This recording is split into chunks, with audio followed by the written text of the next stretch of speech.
Tu penses gérer correctement ta consommation de sel juste parce que tu ne sales pas dans ton assiette? Bonjour, c'est Aurélie. Bienvenue sur la Minute Diète.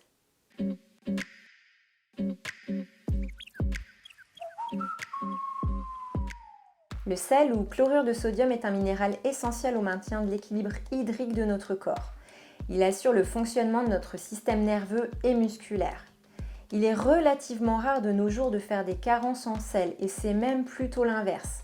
Nos besoins journaliers n'excèdent pas les 5 grammes, soit une cuillère à café, quand on sait qu'on en consomme en moyenne parfois le double. Comment est-ce possible? Eh bien déjà simplement par l'utilisation de la salière, mais pas seulement. Parfois tu sales en cuisinant et également dans ton assiette. Certains ont même le réflexe de saler automatiquement sans même goûter. Sache que c'est un exhausteur de goût.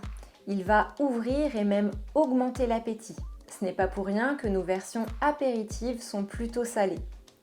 Ensuite, avec la mode alimentaire du prêt à l'emploi, beaucoup se tournent par faute de temps ou même d'envie sur des produits industriels.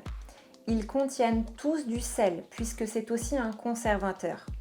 Si tu dois surveiller ta consommation, que ce soit pour un souci de santé, hypertension, cœur, rein ou même pour des problèmes de rétention, écoute ces quelques conseils.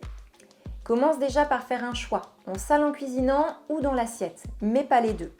On n'est pas la salière à table pour retirer le réflexe et on goûte avant de ressaler si c'est nécessaire.